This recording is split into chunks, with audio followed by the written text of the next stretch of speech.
আজ তোমাদের শোনাবো আমার ছেলের বন্ধু নিতাইয়ের সাথে ঘটে যাওয়া রোমান্টিক এক ঘটনা।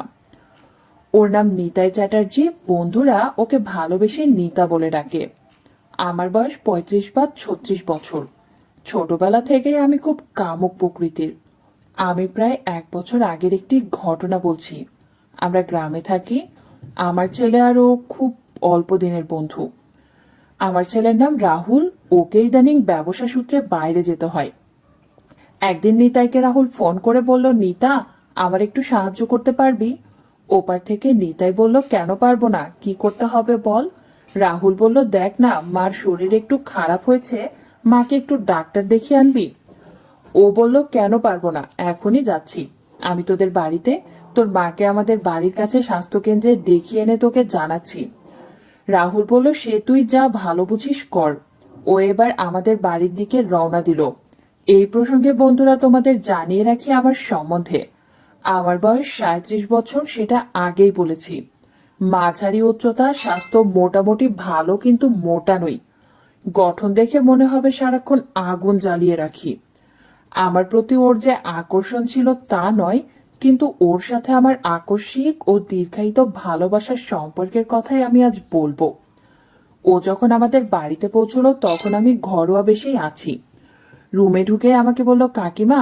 আমি একটু অবাক হয়ে বললাম, আরে নিতা, তুই, কি ব্যাপার? যদিও আমি ওর আসবার কথা জানতাম, তারপরেও একটু অজানার ভান করলাম।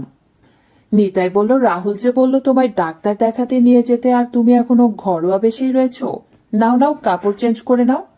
আমি বললাম, আরে নিতা, আমার পাগল ছেলের কথা ছাড়তো, হঠাৎ আমার একটু অসুবিধা হচ্ছিল তাই।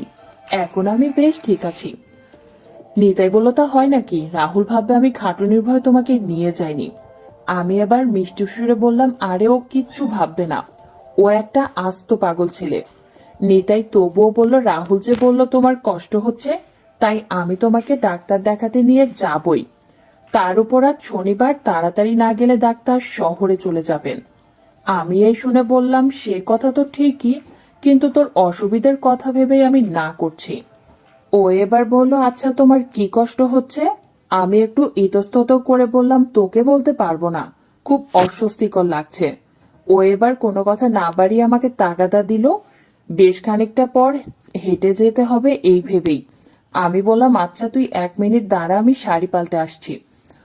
ও কোনো কিছু মানতে নারাজ। এবার সোজা বলল, তোমাকে শাড়ির চিন্তা করতে হবে না, আগে তুমি চলো। আমি বললাম, তুই 1 মিনিট দাঁড়া না, আসছি লক্ষ্মীটি। এই বলেই পাশের ঘরে ঢুকে পড়লাম। তারপর প্রায় 5 মিনিট পর এসে বললাম, চল, আমার হয়ে গেছে। এইটুকু ধৈর্য তোর নেই?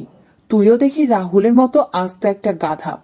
ও এবার ভালো করে দেখলো আমি সেই পুরনো শাড়িটাই পরে রয়েছি, তাই বলল, শাড়ি যখন পাল্টালেই না, তাহলে ভেতরে কি করতে গেলে? আমি খানিকটা লজ্জা পেয়ে বললাম, সে তোর বুঝে কাজ নেই, এখন চল। কথা না বাড়িয়ে হাঁটতে লাগলাম। গ্রীষ্মের রোদ্দুরে ছাতা আর কত রোদ আটকাবে। ভ্যান রিক্সা না পাওয়ার দরুন হেঁটে পুরোটা পথ পাড়ি দিতে হলো। অনেক কষ্টে স্বাস্থ্যকেন্দ্রে যখন পৌঁছলাম তখন ডাক্তারের রোগী দেখা প্রায় শেষ, তাই তাড়াহুড়ো করে ও লাইন দিল। মাঝখানে ডাক্তার বেরিয়ে দারোয়ানকে নির্দেশ দিলেন যে গেটে তালা লাগিয়ে দিতে, যাতে সবশেষে আমাকে দেখে ডাক্তার ট্রেন ধরতে পারেন। অনেক প্রতীক্ষার পর অবশেষে আমার সুযোগ এলো। নিতাই আমার সাথে ঢুকতে যাবে এমন সময় আমি বললাম, তুই এইখানেই বস, আমি তোর সামনে ডাক্তারকে বলতে লজ্জা পাবো। ও এবার মনে প্রশ্ন নিয়ে কান খাড়া করে আমার কথা শুনতে লাগলো। রুমে ঢুকে ডাক্তার আমাকে বলল, আপনার নাম? আমি আমার নাম বললাম। এরপর বয়সের কথা জিজ্ঞেস করলো, আমি সেটাও বললাম। তারপর ডাক্তার জিজ্ঞেস করলো, এবার আপনার কি অসুবিধা হচ্ছে পরিষ্কার করে আমায় বলুন। আমি ইতস্তত করতে লাগলাম। আমার এমন ইতস্ত করা দেখে ডাক্তার আমাকে আশ্বস্ত করে বললেন, যদি না বলেন চিকিৎসা শুরু করব কি করে বলুন তো। আসলে এমন রোগীদের নিয়ে আর পারি না।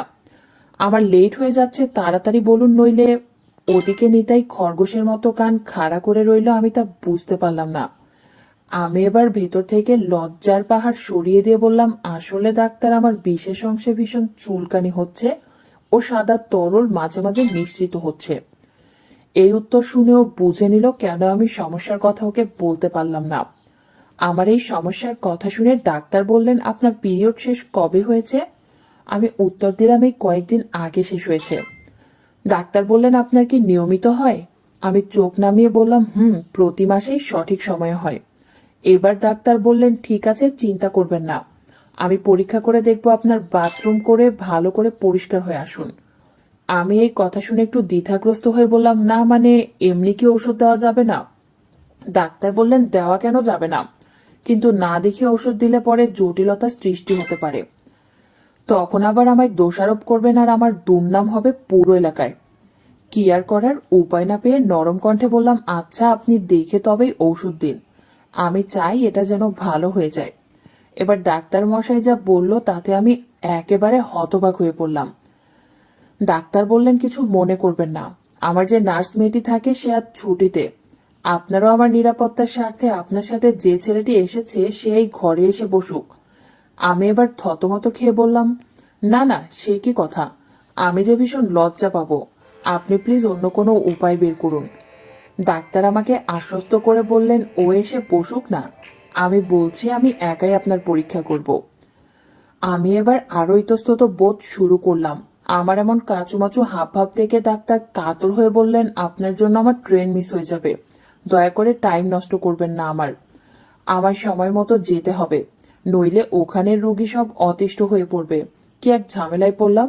মনে মনে ভাবলাম, শালা কেন যে মেয়ে হয়ে জন্মেছি, এর চেয়ে কাঠ হয়ে জন্মানো ভালো ছিল, তাহলে আজ এই লজ্জাকর অবস্থায় পড়তে হতো না।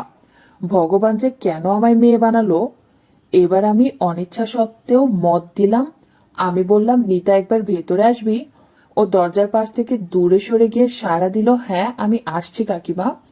ভেতরে ঢোকার পর ডাক্তার বললেন, তুমি বসো, আমি এনার পরীক্ষা করব পর্দার উপরে। এরপর ডাক্তার আমার দিকে ফিরে বললেন, আপনি নিশ্চিত থাকুন আর বেডে গিয়ে শুয়ে পড়ুন।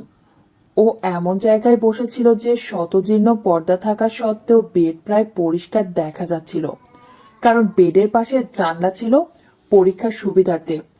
ও দেখলো আমি পর্দার আড়ালে গিয়ে ইতস্তত করে আস্তে আস্তে শাড়ি গুটিয়ে নিলাম। কিছুক্ষণ পরে ডাক্তার বলল, আসলে আপনার নিয়মিত না করার ফলে সংকুচিত হচ্ছে, আপনি স্বামীর সাথে নিয়মিত সম্পর্ক স্থাপন করুন, আর আপনি এত চুল রাখবেন না, তাতে আপনারই অসুবিধা হবে। আমি ওষুধ লিখে দিচ্ছি, নিয়মিত খেলে আপনার অসুবিধে দূর হয়ে যাবে, আর ওসবের পরিবর্তে দামি ওষুধ খাবেন, এতে আপনাদের আরো আনন্দময় হবে। কাজের সময় পর্যাপ্ত পরিমাণ ঘাম বের হয়ে গেলে এই রোগ তাড়াতাড়ি সেরে যাবে। বন্ধুরা, আজ এই পর্যন্তই। কেমন লাগলো আজকের গল্প তা কমেন্টে জানাও। এরকম আরো নতুন গল্প শুনতে চাইলে আমার চ্যানেলটি সাবস্ক্রাইব করতে ভুলবেন না। ধন্যবাদ।